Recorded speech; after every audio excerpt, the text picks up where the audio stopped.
Where the world plays. DP World ILT20 is back with Season 4. Get ready for Season 4 of the DP World International League T20, the UAE's premier cricket and entertainment experience, live from December 2nd to January 4th across Dubai, Abu Dhabi and Sharjah Cricket Stadiums. Featuring 6 powerhouse franchise teams, including the Abu Dhabi Knight Riders, the Desert Vipers, the Dubai Capitals, the Gulf Giants, the MI Emirates and the Sharjah Warriors, the tournament promises to showcase the world's top T20 stars. Fans can enjoy enhanced matchday experiences at Dubai International Stadium, including the Sixes Lounge for premium hospitality and the Sixes Family Lounge with Santa's Grotto and festive activities. The all-new Christmas Wonderland will transform match days into holiday-themed festivals with live entertainment, food stalls, games, giveaways and attractions, while families in Abu Dhabi and Sharjah can visit Santa's Grotto for gifts and photos. The excitement builds further with daily raffle draws offering shopping vouchers and luxury staycations, plus a mega prize of 4 gold coins and a brand new Audi A3. Combining world-class cricket, family fun and festive celebration, DP World ILT20 Season 4 is the UAE's biggest winter celebration of sport and community. For tickets, use the link in the description and go to Virgin Megastore Tickets now.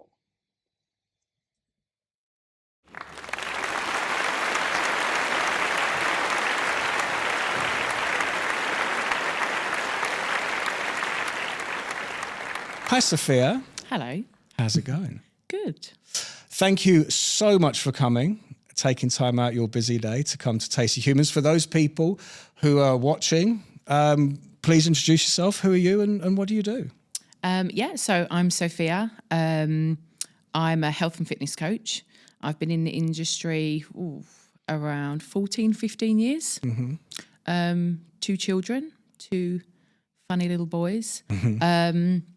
I basically spend my days empowering women to pursue health and fitness in any way possible, and just do my best to keep people moving and living a long, healthy life. Well, you sound like you're from the East End of Londonish, Essexy type place. Am I wrong? No, you're not wrong. I'm not far. Where are you from? I'm from Kent. Okay, so that's nice. Southeast London. Yeah. And what I like to do with guests on Tasty Humans is I always subscribe to the notion that we are like, every adult is a 13-year-old child in a big body. You know what I mean? Yeah. And I wanted to ask you about like your early days. You know, what were you like at primary school? Look, I'll be honest. I'm not one of those people that can look back and say I loved school. Mm-hmm. I hated school. Okay. I was really heavily bullied for all of secondary school. Okay. I'm one of 4 sisters, so one of five girls. Sorry, got 4 sisters. I lost count. There's too many. There's too many. I'm one of 5 girls. I've got 4 sisters. Yeah, and I don't actually know. I've never asked my mum, but we went to an all girls school. Okay, and I guess I don't know. My 2 older sisters were already there, so it was easy to put me there as well. And I didn't like school. I hated school. It was just a miserable time for me. Oh, wow.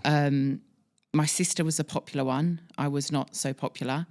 I couldn't wait for school to be over, to be honest. Were you the middle sister then? My mum always refers to us as numbers because there's so many of us. So I'm the youngest of us 3 older sisters.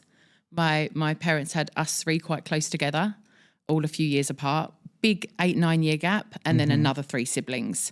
So I'm the youngest sister of the first batch. Yeah. So yeah. And if you don't mind me asking, how did the bullying manifest? Like, was it psychological, violent, or? It was more, to be honest, like emotional, psychological. Mm-hmm. I mean, there was a little bit of physical here and there, and it got really bad to the point where the school wasn't actually dealing with it. My mum, I think my mum actually went down the school multiple times. First of all, with my eldest sister, she had a lot of issues in school as well. She was a bit different. and my mum was down there a few times and nipped that in the bud really quickly, actually to the point of, I think at one point she went into the classroom, went flying over the desk and grabbed a girl by her throat and said, "You leave my daughter alone." And it stopped, but the school weren't dealing with it. And I mean, I don't know how it is here because it is obviously very different, but bullying wasn't really taken very seriously then. So what year is then, if you don't mind me asking? What year's what? Sorry. So what year was this? How old are you? So I mean, so my older, there's about 5 years between me and my eldest sister. So she left school the year that I was coming in. So she had her trouble. She left, and then my other sister's just one school year older than me. Late 90s, so this was like year 9, year 10. So what are we talking? 13, 14? Okay. Yeah, 12, 13, 14. But what, like I say, but what year? So 1990, 2000. Gosh. I'm 38. 38. So oh my God, 97, 97, like 2000? 2000. Yeah, around 2000. Because I do think that it's very important to establish kind of those decades of what life was like. Yeah. So, like you say, bullying wasn't taken that seriously. And I agree with that. I sort of went to school late 80s, early 90s. Yeah. And it was just like, you couldn't, I was lucky. I was never bullied because I was the class clown. Right. So I was lucky enough to just be an idiot, make everyone laugh, and I was left alone. But kids were bullied, and nothing, fights broke out, sort of shit happened. Yeah. You know, but there was never expulsions. There was never it was almost like it just happens. Do you know what I mean? And I do think for some kids, do you know what I mean? But do you know what I think as well? It's very different in mixed schools. Like I would have friends that were in mixed schools, and I was in an only girls school, and they didn't have the trouble. It was like boys were a distraction. When you're in an all girls school, that's all it was. It was just girls. It was what's she wearing, what's she doing, has she got the latest this? Is she? And the focus was just all on this bitchy, emotional bullying. It was horrible. And so anyway, it got quite bad, and they would always deny to my older sister, like when my sister would try and confront them, "Oh no, we love Sophia, she's great, we get on with your sister." And she was completely blindsided, almost to the point where she made me feel like I was going crazy. "Oh, but they say they really like you." And I'm like, "No, Nicole, you don't understand what's going on." Anyway, it actually, again, took the point of my oldest sister, who left the school, obviously, because she was 5 years older than me. She came down to the school and she waited. I know this sounds awful, but I took a year out of school because I was so heavily bullied, because it wasn't getting dealt with by the school. And my mum's like, "Okay, here we go. We've got to deal with it ourselves." And my sister came down the school, and let's just say things happened. Things happened. Police were called, but that girl never looked at me or spoke to me ever again. The girl that was really heavily bullying me, and it kind of took my sister to physically get involved for it to stop. But yeah, it's sad. It wasn't a good time. Wow. How did the school react to your mum going in and doing what she did? I mean, bravo. My mum replayed. Bravo, mum. Do you know what I mean? Bravo, yeah, mum. I mean, she laughs about it now, and we all laugh about it now, but she literally leapt over the desk and grabbed this girl by the collar and had her up against the wall and said, "You ever touch my daughter again, like you will regret it." And they were just, the teachers were like, "Mrs. Adams, get down off the table," and just couldn't believe it. No one had ever done that before. Well, I've had another guest on the podcast. His name's Sebastian Bates, and he's all about bullying. He was bullied as a child. He has the Warrior Academy here in Dubai. He's a real advocate for installing resilience into boys and getting that type of energy back again. And he had a similar situation where his dad was in the military, and his dad walked in full uniform and was pointing at the kids. Yeah. You. And I'm like, and we all kind of live in that fear that when you're at school, you don't want your parents coming in, because it kind of comes back at you. Yeah. Do you know what I mean? However, though, like for a parent to come in and put that marker down, which is stop being, stop being a bully, or essentially a bigger person's going to come in. Yeah. And I think that's lacking in the world. And I'm happy to say that, where I do believe that, especially with guys, the only way, because I used to run nightclubs, the only way that men know to stop is when bigger man comes along, and you have that moment as a guy where it's like, oh gosh, okay. Yeah. When the bouncers turn up, do you know what I mean? It's like, everyone stop. Yeah. Because... Yeah. But this is my I feel like this is one of my biggest fears as being a mum of boys. I guess, yeah, it's good that I don't have girls because I know what comes with it. And I do think it's different with boys in the sense that you have a punch up and it's over and done with. There's not this emotional, like, girls dragging things on for weeks and weeks and weeks. Like boys, they kind of just have a scuffle, they're over and done with, whatever, it's next news, you know.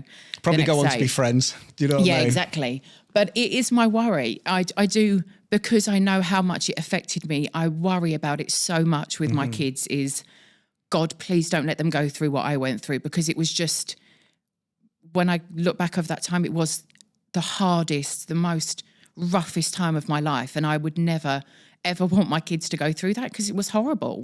It's really horrible. How do you think, so you took a year out, you came back.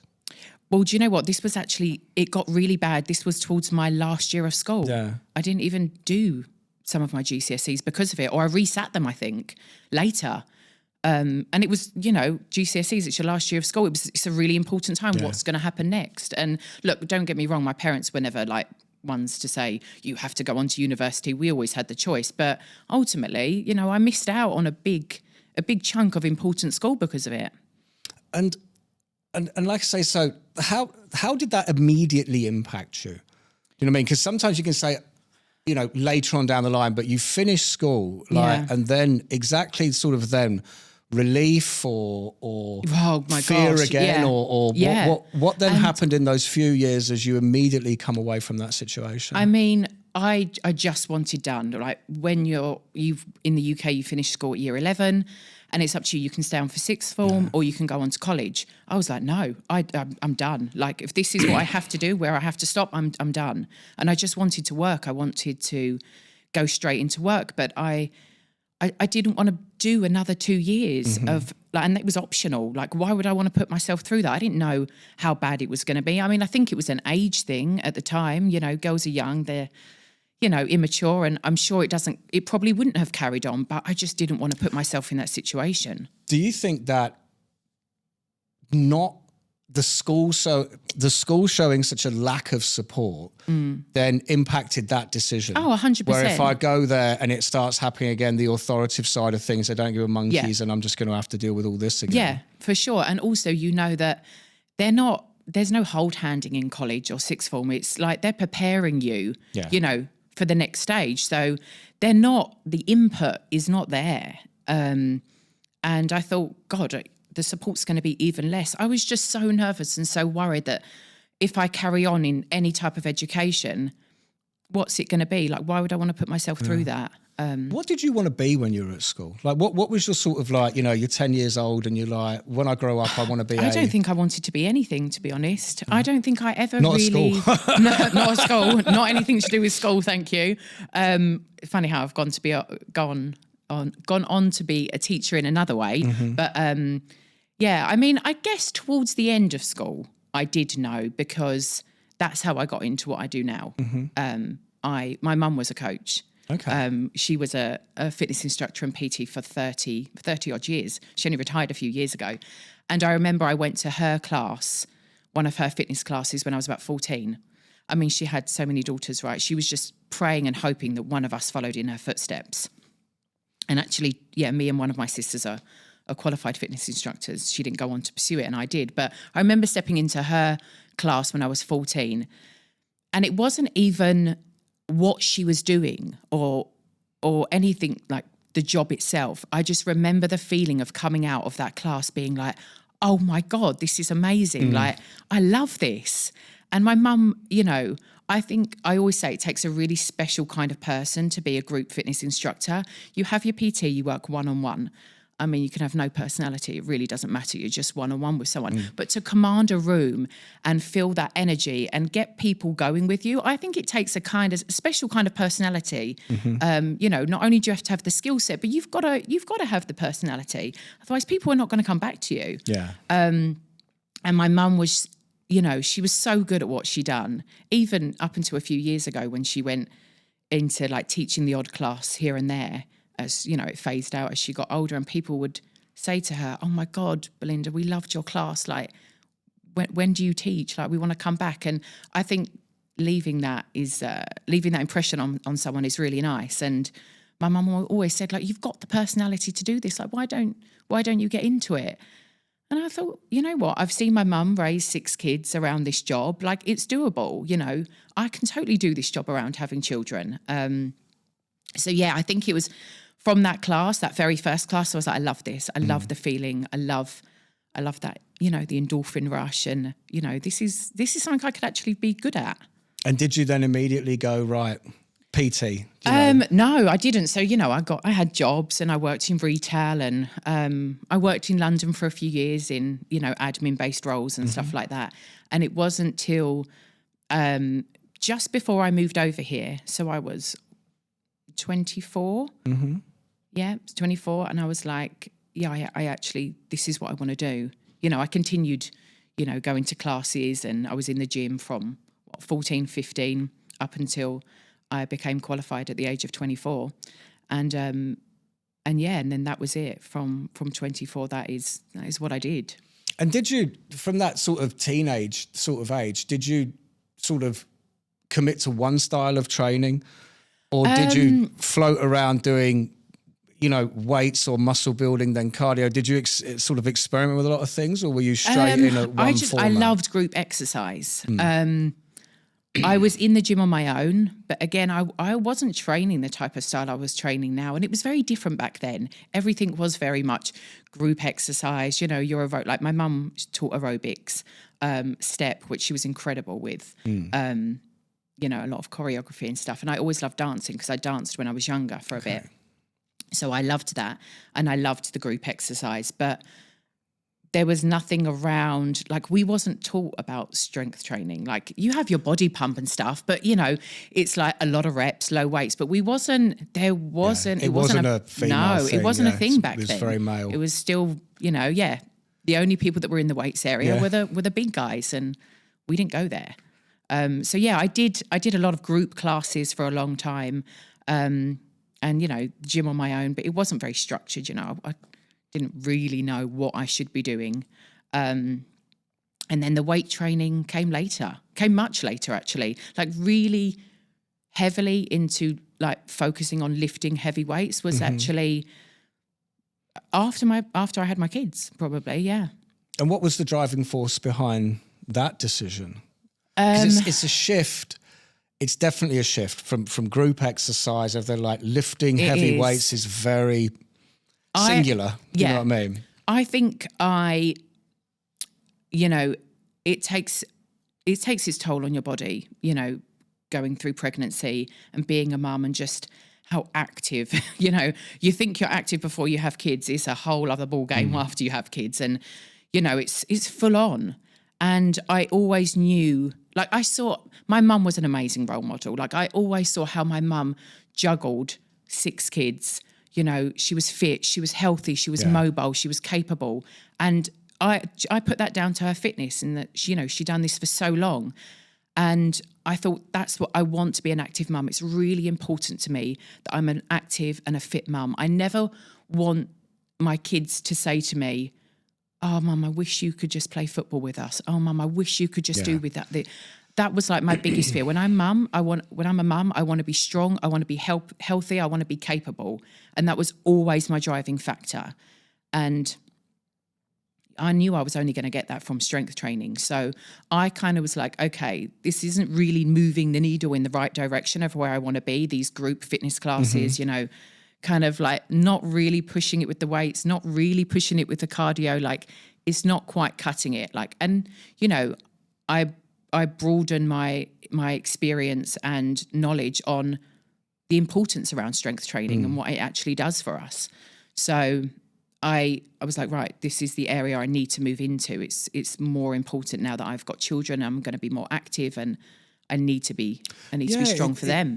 It sounds like the classes were nice and social, challenging. You get the burn, you get the endorphins, but then you're saying, like, when the children have come along, you're like, right, this is game changer. Absolutely. I actually have to be strong and mobile and everything. Yeah, for sure. So when did you move here?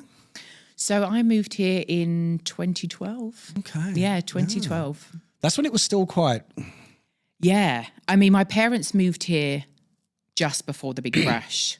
Okay. That was 2007. Yeah. And I was still back in the UK. I still had my job in London and I was in a relationship then. And but my big move was like that relationship broke down, and I'm like, we're a very close family. And I only really stayed there for my partner at the time.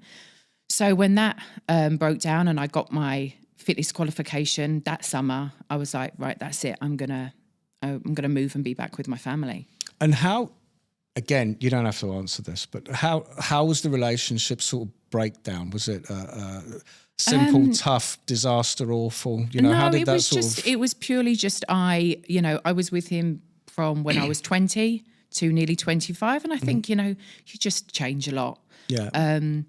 Fell out of love and we just kind of went in our own different directions. And, it wasn't what I wanted anymore. But it was really amicable and, it was fine. Okay, yeah, perfect. Just a different time. I would just a different person, I guess, over those years. You change a lot. And so when you came out here, what was your immediate direction for a life here? So I was coming out here a lot for, I would say, a year or two before to see my family a few times a year. And I met my ex-husband out here. Okay. And he was a friend of my sister's husband. So we met. I went. I was kind of thinking about moving out here. I went back home after the holiday. We kind of kept in touch, and then, we built a relationship long distance, and that was kind of like my main reason then to actually just make the decision to make the move. I thought, okay, maybe this relationship is going to go somewhere. So I moved out here, and I didn't really have a plan. I just got qualified. I knew that was the career I wanted to take, and I knew I wanted to pursue it, but I didn't have a plan. I didn't know how, when, what I was going to do with it, if I was going to do something on my own, if I was going to go and work in a gym. And then obviously the relationship took off and things happened very quickly. I was engaged after a year, married after 2 years, fell pregnant straight away with my first son, and then we moved to Qatar. Okay. We were there for 4.5 years, and I had both my boys there. And then we came back here, and about a year or two after we came back, so I came back 2019, about a year, 18 months after we came back, and then how was Qatar? Split. Because Qatar's still small now, and maybe a decade ago, it must have been... At the time, it was... I remember moving there, and it was hard because... I moved here. I was back with my family. I just got married, and the move wasn't on the cards for us. It came up very quickly, and we moved for his business, the company he was working for at the time. And I just remember moving there thinking, "Oh my God, this is not Dubai. Yeah, this is so different." I was also already a few months pregnant, so I was vulnerable, and I didn't know anyone there, and it was just very different. I remember thinking, "God, the culture."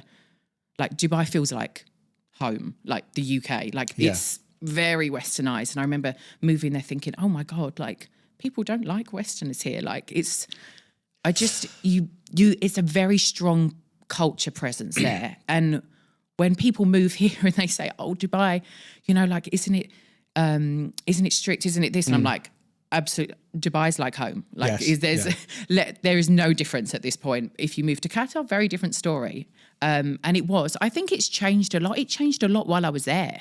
I'd say, that's why massively. From when in those 4.5 years, massive change. It developed so much. The way they are doing the World Cup and everything, the infrastructure has grown. The rules have. It's become a lot more like Dubai. Yeah. But that's why I say a decade ago, because I had some friends that were here in Dubai, and the wife got pregnant and they moved there because of the husband's job. He was running restaurants and he went there. And the kind of, when they came back here, they were like, it was a lovely place, but the issues are, the weather's still the same as it is here. Yeah. So if you don't work and you don't have a social, and you're the woman, you're just sitting, you're just sitting in the house for day after day, and it's just, you go a little bit stir crazy because there was a lot of infrastructure being built, so there were roads that just went to nowhere. Yeah, you know what I mean? Yeah, and do you know what?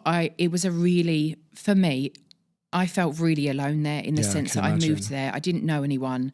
I was already pregnant. And it was tough. You need to build I know when people say when you're an expat, like your family, your friends become your family, but it really was the case there. And I think people invested in friendships more there than they do here. Here, it's kind of like, it's still very much just a stopover. People don't know how long they're going to be here. No one takes the time to really invest in friendships and value friendships because they don't know how long they're going to be here, or they don't know how long you're going to be here. So no one really makes the effort, but there was very different. And so I really quickly found like a mummy crew. It was like, we got a Facebook group going of people that were expecting babies within 3 months of my time period. So we all delivered within like a few weeks, and I had a really nice mummy crew there. But it was a very lonely place. I wasn't working. I had my 2 boys there. And yeah, it was tough. I went through postnatal depression with my first son. My sister had a terrible accident when I was pregnant with my second son. We had both of our pregnancies together. My first son had her third child, and then again, it would have been her fourth and my second.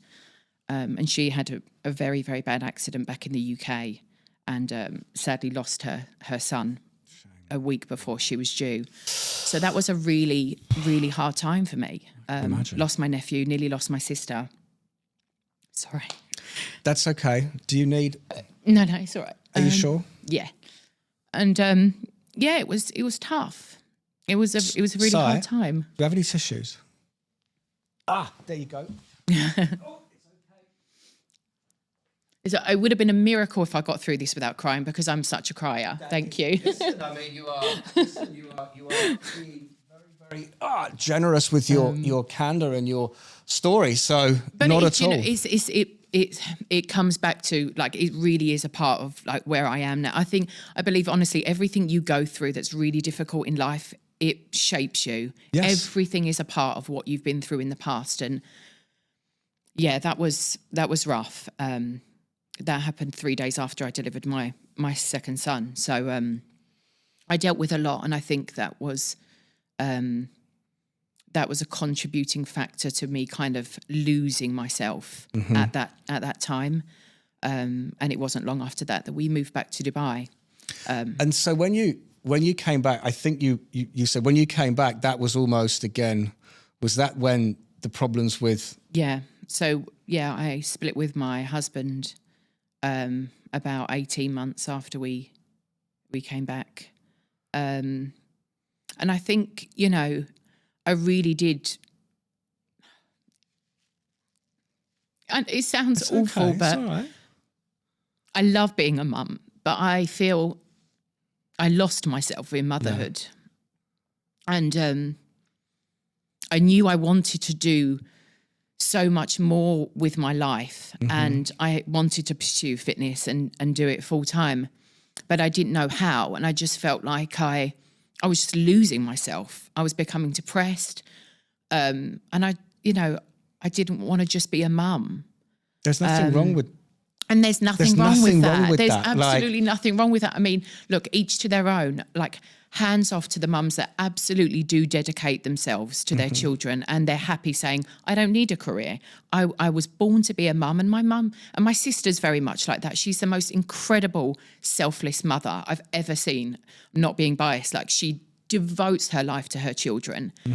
And again, I think that's down to what she's been through as well. But I knew that wasn't going to be me. Like, I do believe you can do something else as well. It's not just about being mum. You can absolutely pursue your passions as well. And I knew when I came back here, it was kind of like a wake up call for me. Like, right, we're back to Dubai. I was going to ask this. Yeah, it was. And I'm back to Dubai. I love Dubai. We're finally back here. And again, it wasn't on the cards to move back here. I didn't know how long we were going to be in Qatar for. So we came back here, and I started, I said to myself, right, I don't want to just be mum anymore. I've been mum for what? It was 4 or 5 years nearly. and I need to really full on take on my fitness and pursue my passion. And I'm going to make it work. My mum made it work. I'm going to make this work. I know I can make this work. Again, there was no plan. I didn't know what I was going to do with it. I didn't know Me 2.0, my business now, was going to come out of it. I didn't have that vision at the time, but it kind of just, the break from that. Was your ex-husband being supportive in you achieving? So like I say, I'm kind of getting like the impression that you're in Qatar, it's gone this way, you come back to it and you're like, right, it's my time. Yeah, you know what I mean? Exactly. There's also a part of me that, and if I'm wrong, tell me I'm wrong. Like, there's a part of me that thinks that maybe, is there a driving force between the bullying scenario, missing out on the GCSEs, where you're like, I didn't get to do that because of these freaking people. Do you know what I mean? Yeah. Now I've come to Dubai to be with family and do this. Do you know what I mean? Yeah. And I think what people need to understand, personal trainers and people in the fitness industry are super active. They always have to be doing something. Yeah. Like, it's an obsession. Like, I like going to the gym, but I know people, PTs and stuff like that, where it's like, I'm waking up at 4 o'clock, I'm going running, I come back now. They always have to be active. Yeah. So to be cooped up is like the opposite of what really heavily fitness people need. Yeah. And so, like, do you think? Yeah, I mean, you would nod. Like, you think there's a correlation between being restricted coming out of school and now being restricted in Qatar? I'm not suggesting by the guy. Yeah. Where you come back to Dubai, you're like, how did I let that happen again? Do you know what I mean? Yeah, like, but is there also something like that? when we came back, so you say about the restrictions, and I didn't actually ever look at it like that, but now you've said it, it makes sense. And I do think there is a big correlation between that, because when we came back as well, it wasn't very long and COVID hit. So we were stuck inside again. And what did and that was a huge pressure on our marriage as well. You know, he was with the company for 20 odd years, lost his job with the company, was out of work for the first time in his life. So that put a lot of pressure as well. But we were in lockdown. So what did everyone turn to? Drinking or fitness? Yes. For me, it was easy. I've never been a drinker anyway, but I was like, okay, great. And I think going through that, we would have like close friends over at the house. We'd be doing workouts together. I'd be leading the workouts for them. We would go over to theirs. Like, you weren't allowed to be with many people. Yeah. And like, while everyone was drinking themselves to oblivion, I was heavily getting into the fitness because that was my passion. And obviously when everything then was released, that's when it was like, okay. And I was approached by someone to head up a gym here. And then it kind of just happened that way. But I do think it was a bit of a shock for him. Culturally as well.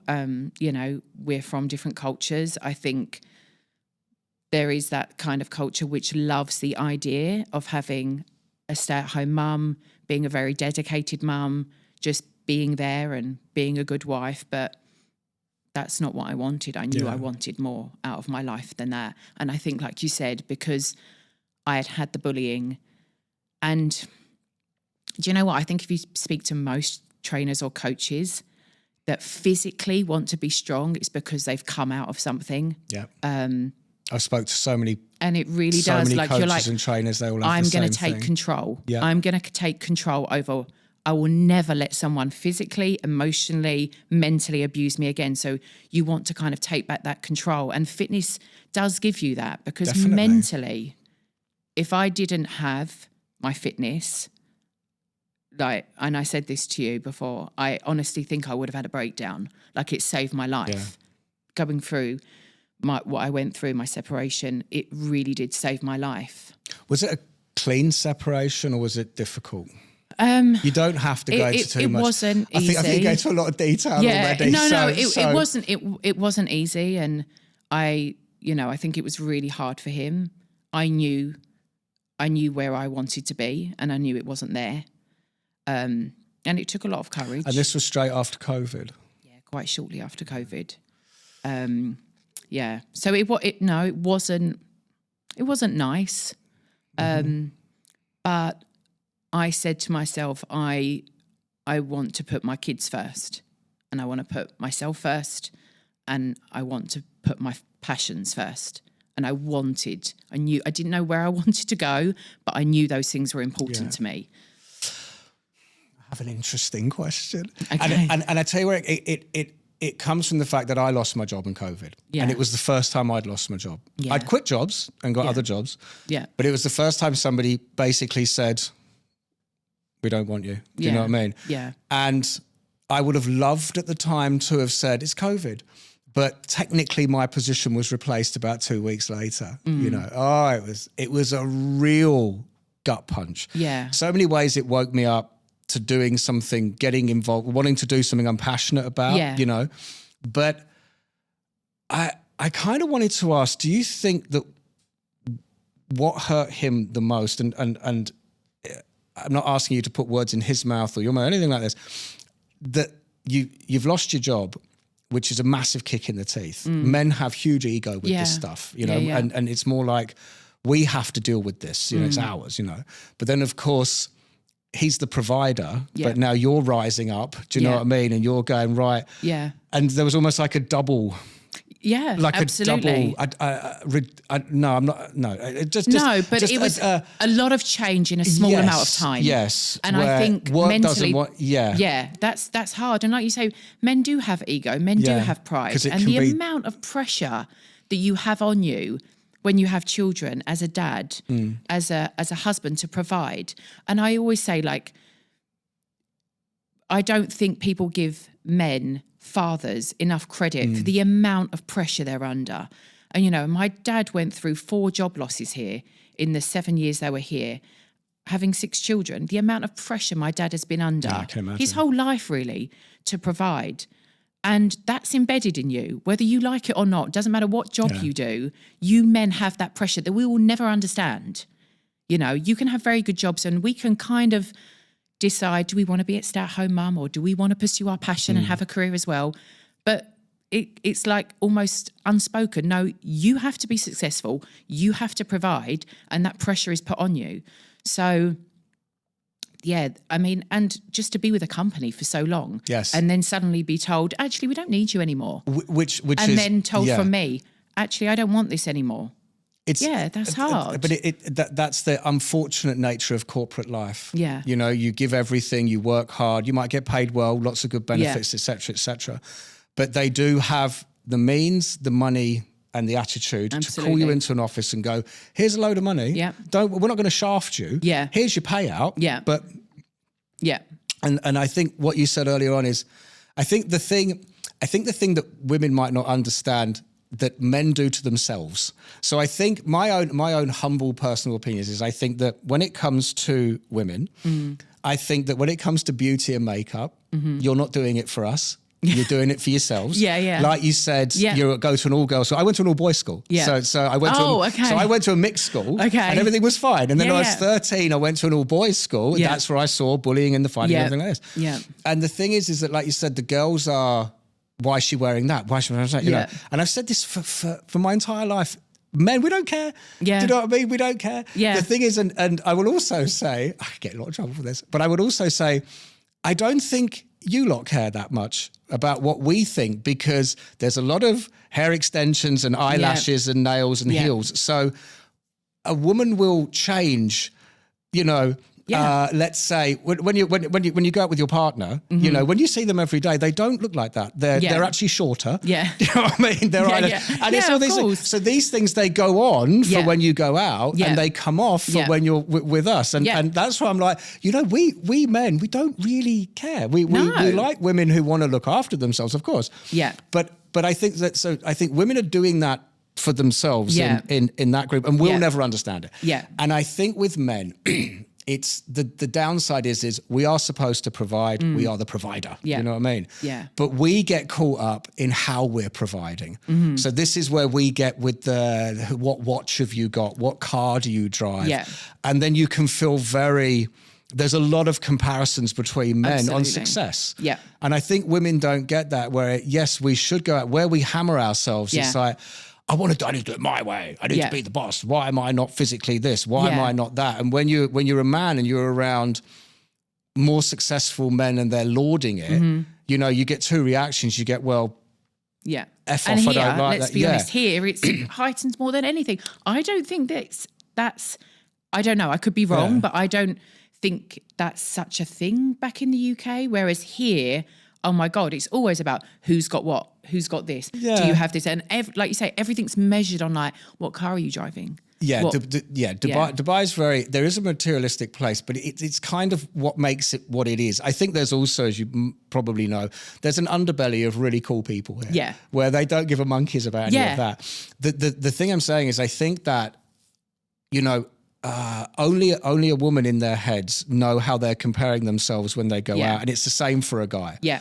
They might be, we might be super provoking. I don't care what he's got or what he's doing. When deep down inside, you're like, why are you not doing that? Yeah. Why are you not achieving that? Why are you not the boss yet? Why, you know? Yeah. And I think it's a prime example of how men and women are very, very different, and they have a completely different set of mental, you know, concerns. Yeah. But so look, enough about men. Do you know what I mean?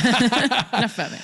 No, but so you come out of that and you start building your business. Yeah. And so, tell me about like the driving force behind your company, your idea, and what you do. So, you know, obviously the fitness space is massive, and I, you know, going through 2 pregnancies and being a mum, mentally is a completely different shift. A lot, and I've said it before, you kind of lose yourself in, I don't, honestly, I think if a lot of women really did, if they were like really honest with themselves and opened up about this, I think most women do. They lose themselves as a sense of like, okay, this is a kind of different identity. What am I now? Who was I before? And I started up the Me 2.0. I think there is a huge perception that you let yourself go after pregnancy. You let yourself go when you become a mum. And it's kind of not about you anymore. It's never about you. It's about the kids. There's that whole shift. You're at the bottom of the list. And I wanted women to have a place where they could continue being who they wanted to be and pursue fitness, but without any restrictions. So when I set up my programs, I had me in mind. Okay, I was Sophia that was pregnant at home, or I was working, I couldn't get to the gym, I've had my baby, I can't afford a personal trainer, I haven't got childcare. And I was like, I still want to be the best version of myself. I want to get back to the Sophia I was before I was pregnant, but I don't want all these limitations. So I wanted to give women a space where it didn't matter what stage they were in life. After they were a parent, they could still be the absolute best version of them and a better version of them. Hence why I called it Me 2.0, like the second version of me. And I always said to myself, I'm going to be stronger, fitter, better than I was before I had my kids. I always knew that's how I wanted to be. I wanted to be a strong mum. I wanted to be a capable mum. I wanted to be that mum that was winning all the races, the mums races at school. I wanted to be in the weights area or, you know, when people ask what I do, and wanted people to be like, wow, you have kids? Like, and that's the reaction I get now when people say to me like, you know, when I talk about my kids or whatever, and they're like, you got 2 kids? I'm like, yeah, I've got 2 kids. Wow, and you look like that. Yes. Why is this perception that we just let ourselves go after having kids? So yes, I built these programs based on no matter what stage you are in motherhood, that you can find something, you can pick up one of my programs, or, you know, you can train with me, and I'm going to get you to the place of you being the absolute best version of yourself after having children. Yeah, that's awesome. Yeah. And I think that, you know, again, I've had so many conversations with women on this podcast where, again, men will never understand what it's like to have a baby. Yeah. They'll only understand what it's like to have a baby from the male of course perspective. But again, what it does to the female body, what it does coming out the other side. And I wanted to ask, why do you think the perception is that women let themselves go? Is it because women do let themselves go? You know? I think this focus just shifts. You know, before you're a parent, you have all the time in the world for yourself. You know, you go to work, after work, you know, you can go to the gym, you can go out with your friends, that time, goodbye. Like working or not working, that shift's over. You put yourself, as soon as, it's literally the day you become a mother, you put yourself at the bottom of the list. Everything else is before you. And it's not even a conscious thing that you do. Obviously, it's this selfless, thing that you become overnight. It's all about this human that I made. This is what fascinates me about pregnancy, because we're never going to go through it. A man is not. So it doesn't grow inside you. You don't. It's like, what must it feel like to? It's like an out of body experience. You're just like, who is this person? Suddenly, it's not about me anymore. Yeah. So you do let yourself go, and this is why I have a pre and postnatal program as well. I'm pre and postnatal trained. So I try and say to women, yes, everyone should be active before they have kids. Yeah, it would be great if we all went to the gym and we knew the importance around health and fitness before we have children. But if you can maintain that and you can keep your body as strong and as healthy as possible, chances are you're not going to you've already set that precedent. You've got the habits. You understand the importance of it. You've already built a really good baseline of, your fitness and your strength, that naturally you just want to keep doing that after you have children. It's so much harder to get into it if you've never done it before. Well, I was going to ask. So not only now do you have this stress of a child and you feel weak because your body's, been through a hell of a lot, but now you've got to try and get into something that you've never done before. So yes, naturally you do. I think a lot of women do let themselves go, but that's not because we want to. That mentally, physically, trust me, we don't want to. We want to feel who we were before we had children, but naturally, our children take up so much of our time. And like I said, we go to the bottom of the list. And what do you say to women in order to trigger them to get started? You know what? There's so many tactics and there's so many things you can say to women. But honestly, anyone that's come to me that's made the decision, like they've decided in their mind, right, something's got to change. Like I'm fed up. You've got to hit rock bottom. I truly believe you have to look in the mirror and almost be disgusted with yourself that how have I let myself get like this? It will either be that or it will be a health scare. That's always what happens. We've had our kids. We've let ourselves go. We've put ourselves at the bottom of the pile. Either the kids get a bit older and they get a bit more time for themselves, where they start to go, oh, okay, maybe it's about me again. Maybe I need to take control of my life again. And by then, sometimes it's too late. They've had a health scare. They're severely overweight. Or they're just so fed up with themselves and they hit that rock bottom where they look in the mirror and they don't even recognize themselves. And they're like, oh my God, I've dedicated so many years to my children, but I completely neglected myself. Yeah. I hope, and I try and get people to not get to that stage. Start the fitness, start the exercise, start the health and wellness before you have children, so you just maintain it. But ultimately, you've hit rock bottom or you've had a health scare, and that's when people go, oh my God. Okay. No, I'm grinning because you're the second person inside of 2 weeks that's come on this and has said about the disgusting word. Yeah. And I said, what would you say to guys? This guy was a kung fu expert and ex-Mr. Olympia contestant and stuff like that. And I said, what would you say to somebody who's the polar opposite of you? Because these are the target audiences. Yeah. And he said, become disgusted with yourself. Take pictures. Yeah. He said, take pictures of yourself, put it on the fridge door. Yeah. So when you're going to get a snack, you see a picture of you naked. And I was like, oh, but it's and women do. Correct, we have that. Yeah. A lot of women have that photo, and they'll even show me, and they'll say, I don't want to be this person anymore. Like, I don't recognize this person. Like, this person, where did she come from? This literally happened overnight. Of course it didn't happen overnight, no. But the years fly by when you're a mum. And you, like say, you put everything into those kids. And before you know it, you're looking at that picture and you're like, I don't like myself. Like, why? How did I get here? And that's why, again, I think Me 2.0 really stuck for me, because I was like, you can be the best possible version of yourself. I am at the best stage of my life, physically, mentally, emotionally. And I genuinely put so much of that down to fitness. Like, it changed me. It's changed people that I've worked with. I've had people come to me in really bad places in their life.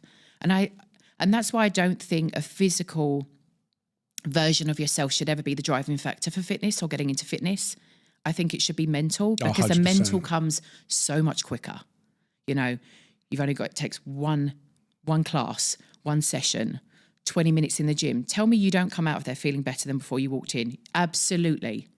I say, you're going to hate me before you come into this session, but you're going to love me when you leave, because it's a switch. It's a mental switch. It's a hormone switch in your body, and it happens.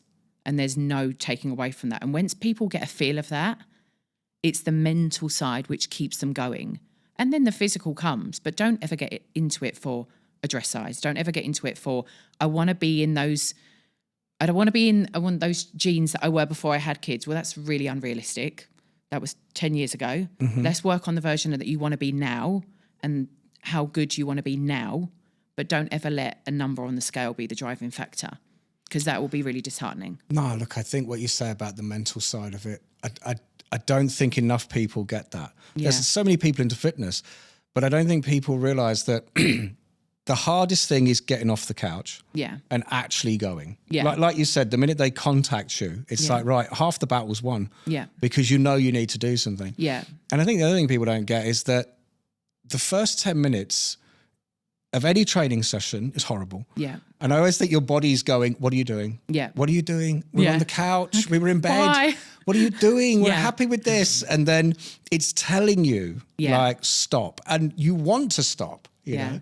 But then it has a way of going, it just suddenly it goes, like it's a switch. Yeah, your body, doesn't matter what you look like. Yeah. You can be, I mean, I'm not in very good shape. I go to the gym. But the thing is like your body then suddenly goes, all right then. This feels good. If you want to do this, let's do this. And suddenly the breathing gets better, you feel a bit stronger, and then you push, and like I say, at the end of it. But I think, you know, I do think it's really important that, look, some people love going with male trainers because I think for some women, it's like a tough love. It's like they want to be drilled. It's like they're going to push me.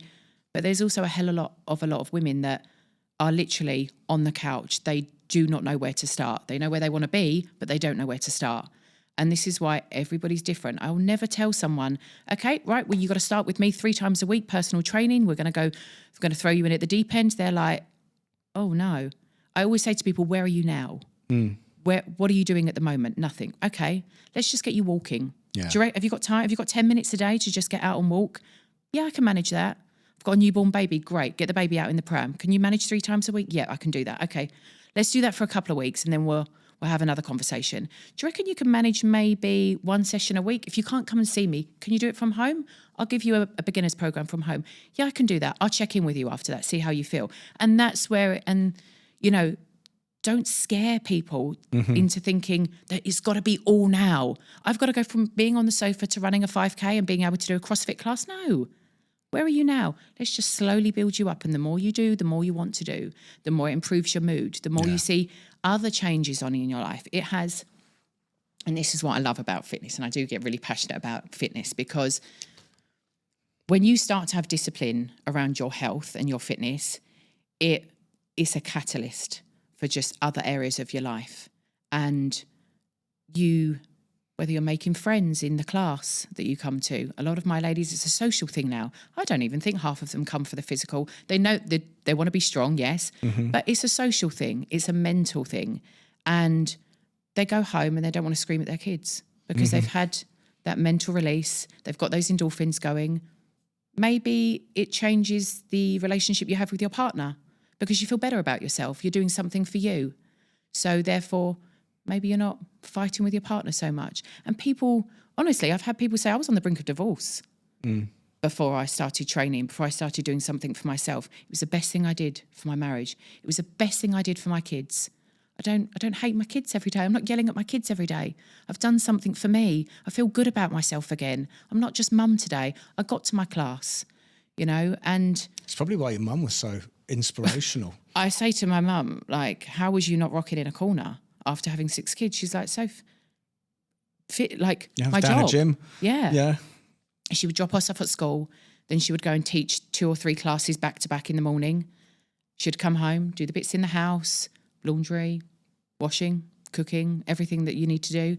And then my dad would come in from work She would literally hand us over. She would be like, dinner's on the stove. Can you bath the kids? And then she would go back out again in the evening and teach again another couple of classes.